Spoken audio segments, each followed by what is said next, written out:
శ్రీమాత్రే నమః. సద్గురు జ్యోతిషాలయం 2025 మే నెల రాశి ఫలితాలని మనం తెలుసుకోబోతున్నాం.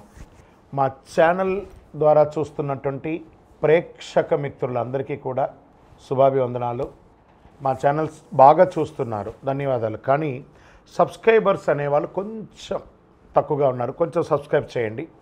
ఈ పక్కనున్న బెల్ బటన్ కానీ మీరు కొట్టేస్తారనుకోండి, మా ఛానల్లో ఉన్నటువంటి అన్ని కార్యక్రమాలు కూడా మీకు వస్తూ ఉంటుంది, మీరు చూడొచ్చు. మీకు ఉపయోగపడే విషయాలు చెప్పడం జరుగుతుంది.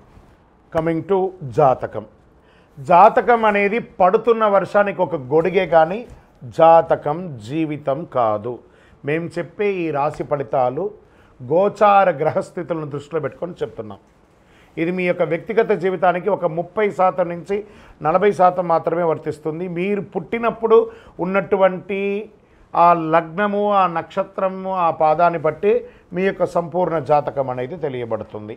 జాతకం ఎవరైనా మీ పరిసర ప్రాంతాల్లో ఉన్నటువంటి సద్గురువుల్ని సంప్రదించి జాతకం తెలుసుకోండి. లేదా మా ద్వారా తెలుసుకోవాలనుకుంటే 21 వయసు లోపు ఉన్న వాళ్ళు అడగకూడదు. ఎందుకంటే మీరు విద్య చదువుకుంటున్నటువంటి వారు కాబట్టి మీరు ఖచ్చితంగా మీ యొక్క వ్యక్తిగతమైనటువంటి జీవితంలో 21 సంవత్సరాల వరకు జాతకం అడగకండి. 60 సంవత్సరాలు దాటిన వారు మీరు అన్నీ అనుభవించుంటారు, మంచి చెడు అన్నీ చూసుంటారు కాబట్టి మీకు జాతకంతో పని లేదు. అడగడానికి కూడా ఇల్లీగల్ అఫైర్స్కి సంబంధించింది ఏది అడగకూడదు. నాకు అప్పులు బాగా ఉన్నాయి, జాతకం చెప్పనంటే ఎవరు చెప్పరండి. మీ అప్పులు తీసుకున్న చోట ఖచ్చితంగా కష్టపడి ఇవ్వండి, అదొకటే జాతకానికి ఉన్నది. ఇంకా నువ్వు జాతకం అంటే ప్రతి ఒక్కరికి కూడా నాకు ఉద్యోగం ఎలా ఉంటుంది, నాకు వ్యాపారం ఎలా ఉంటుంది, నాకు ఆరోగ్యం ఎలా ఉంటుంది, దాంపత్య జీవితం ఎలా ఉంటుంది, సంతానం ఉంటుందా, ఉద్యోగం వస్తుందా, వ్యాపారం బాగుంటుంది, ఇవే ఏదో టెన్షన్స్తోనే ప్రతి ఒక్కళ్ళం కూడా జీవిస్తున్నాం. దానికి ఉపశమనంగా ఈ మాస ఫలితాలని మాసంలో ప్రతి మాసంలో కొన్ని గ్రహాలు మారుతూ ఉంటాయి కాబట్టి ఆ గ్రహాల యొక్క గమనాన్ని దృష్టిలో పెట్టుకొని అన్ని వర్గాల వారిని దృష్టిలో పెట్టుకొని ప్రిడిక్ట్ చేయబడింది ఈ మాస ఫలితాలు. ఇప్పుడు మనం 12 రాసుల్లో ఒక్కొక్క రాశిగా మనం చెప్పుకోబోతున్నాం. జ్యోతిషాస్త్రరీత్యా 12 రాసుల్లో 12వ రాశి అయినటువంటి మీనరాశి మిత్రులారా, మీరు పూర్వాభాద్ర నక్షత్రం 4వ పాదం, ఉత్తరాభాద్ర నక్షత్రం 1, 2, 3, 4 పాదం, రేవతి నక్షత్రం 1, 2, 3, 4 పాదాలకి జన్మించిన మీరు మీనరాశి వారిగా పరిగణించబడుతున్నారు. చాలా చిన్న సౌమ్యమైనటువంటి మనస్తత్వం కలిగిన మీనరాశి మిత్రులారా, 7.5 శని ఉచ్చ స్థితిలో ఉంది.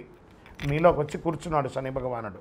నెత్తి మీద కూర్చున్నాడు, నాలుక మీద కూర్చున్నాడు, పాదాల మీద కూర్చున్నాడు. జాగ్రత్త జాగ్రత్త జాగ్రత్త.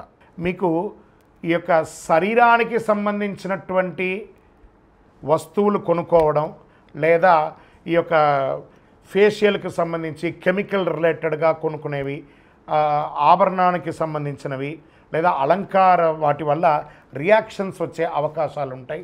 జాగ్రత్త మీనరాశి మిత్రులారా. హెచ్చుతగ్గులు చాలా ఉంటుంది ఈ నెల.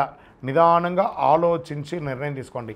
మీ జీవితానికి కావలసిన ఒక మెట్టు ఎక్కేటప్పుడు వివాహం చేసుకునే వాళ్ళు జాగ్రత్త పడండి. కుజుడు బలహీనమైన 5వ ఇంట్లో ఉంటాడు, శని 1వ ఇంట్లో ఉన్నాడు.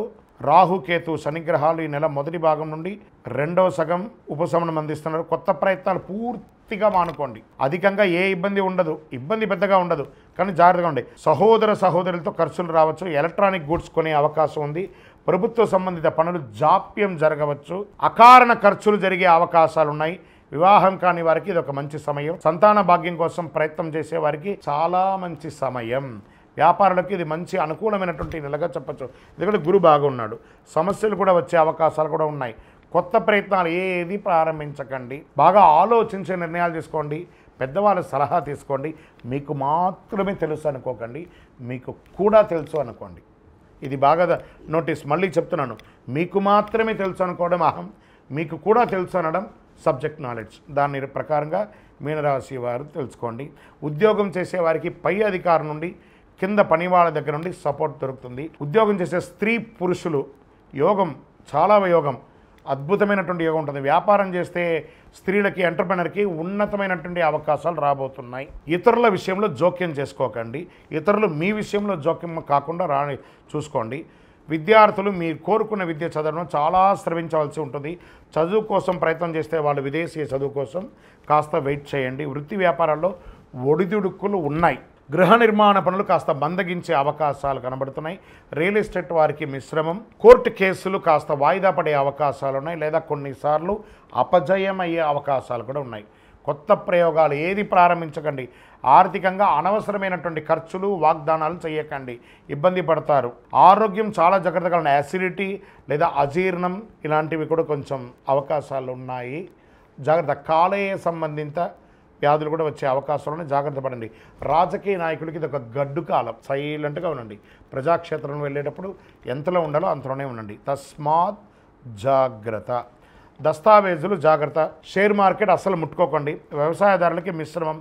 మీడియా రంగం వారికి మిశ్రమం. ఇంకా ఐటీ రంగం వారికి స్ట్రెస్ స్ట్రెస్ స్ట్రెస్. జాగ్రత్త. స్పోర్ట్స్ వాళ్ళకి చాలా బాగుంది. సర్వీస్ సెక్టార్లో ఉన్న డాక్టర్, అడ్వకేట్స్, టీచర్స్, ప్రొఫెసర్స్, తర్వాత పోలీస్ డిపార్ట్మెంట్ లేదా డిఫెన్స్ వీళ్ళకందరికీ చాలా బాగుందని కూడా చెప్పచ్చు. సివిల్ సర్వీస్లో ఉన్న వాళ్ళకందరికీ కూడా మంచి సమయం అని చెప్పచ్చు. మీకు అదృష్టమైనటువంటి రోజులు మే 1, 4, 6, 8, 11, 14 ఈ రోజులంతా మీకు కలిసి వస్తుంది. అదృష్ట సంఖ్య 1 మరియు 3. చంద్రాష్టమం మే 10 నుండి 11, 12, 13వ తారీఖున తెల్లవారుజామున వరకు ఉంటుంది. జాగ్రత్త పడండి. 2.5 రోజులు చాలా జాగ్రత్తగా ఉండాలి. పరిహారం నవగ్రహాలకి ప్రతిరోజు 19 ప్రదక్షిణాలు తప్పదండి. అంటే మాకు టైం లేదండి అంటే భగవంతుడు కూడా టైం లేదండి, ఆయన కూడా చాలా బిజీ. మీరు ప్రదక్షిణ చేయకపోతే మీకు పనిష్మెంట్ ఇస్తాడని కాదట, కాస్త ఉపశమనం. ఆ భగవంతుడి దగ్గర ఒక ప్రార్థన, ఒక రిక్వెస్ట్. మనం ఎవరి దగ్గర ప్లీజ్ అంటాం కదా, అలా అక్కడ పోయి భగవంతుడి దగ్గర ప్లీజ్ అండి, మనుషుల దగ్గర కాదు. ఖచ్చితంగా మీనరాశి మిత్రులారా, మీ ఆరోగ్యం జాగ్రత్త. మీ నోరు అదుపులో ఉంచుకోండి. మళ్ళీ చెప్తున్నాను, మీకు మాత్రమే తెలుసు వేరు, మీకు తెలుసు వేరు. అది దాన్ని దృష్టిలో పెట్టుకోండి. శనేశ్వరుని ప్రసన్నం చేసుకోవాలి. కాస్మెటిక్స్కి దూరంగా ఉండండి. అన్ని రకాలుగా జాగ్రత్తగా ఉండాలి. మీ యొక్క కులదైవం, ఇష్టదైవం దగ్గరికి పోయి మీ వయస్సు ఎంత ఉందో నెలకొకసారి దీపం వెలిగించండి. అతి శక్తివంతమైనటువంటి కరుంగాళిమాల మీకు 7.5 శని నడుస్తుంది. జమ్మి చెట్టు శని భగవానుని యొక్క చెట్టు. ఆ జమ్మి చెట్టే కరుంగాళి. దాన్ని మీరు తప్పకుండా ధరించండి. స్త్రీ పురుషులు ఎవరైనా కూడాను ఆరోగ్యంగా ఉంటారు, శని ప్రీతి పొందుతారు, అన్ని రకాలుగా విజయం సాధిస్తారు. ఇంకనూ మీ వ్యక్తిగత జాతకం తెలుసుకోవడానికి ఈ కింద కనబడుతున్న నంబర్కి మీ యొక్క పేరు, date of birth, time of birth, place of birth WhatsApp చేయండి. విజయోస్తు. ద్వాదశ రాసుల్లో ఉన్నటువంటి మిత్రులారా, మీరందరూ కూడాను ఆయురారోగ్య, ఐశ్వర్య, భోగభాగ్యాలతో ఉండాలని అఖిలాండ కోటి బ్రహ్మాండ నాయకుడు శ్రీ ధర్మశాస్త్ర అయ్యప్ప స్వామి వారిని 18 అవతారాలుగా కొలువైనటువంటి స్వామివారు జీవలింగేశ్వర స్వామి సన్నిధానం జీవకోణ తిరుపతిలో ఉన్నటువంటి బ్రహ్మశ్రీ డాక్టర్ చంద్రమౌళి గురుస్వామి గారు నిర్మించిన దేవాలయంలో మీకోసం ప్రార్థన చేస్తాం. మీరు క్షేమంగా ఉంటారు. తిరుపతికి వచ్చినప్పుడు మన దేవాలయాన్ని తప్పకుండా దర్శనం చేసుకోండి. రైల్వే స్టేషన్ నుండి, బస్టాండ్ నుండి 3 కిలోమీటర్ల దూరంలో ఉంటుంది. విజయోస్తు.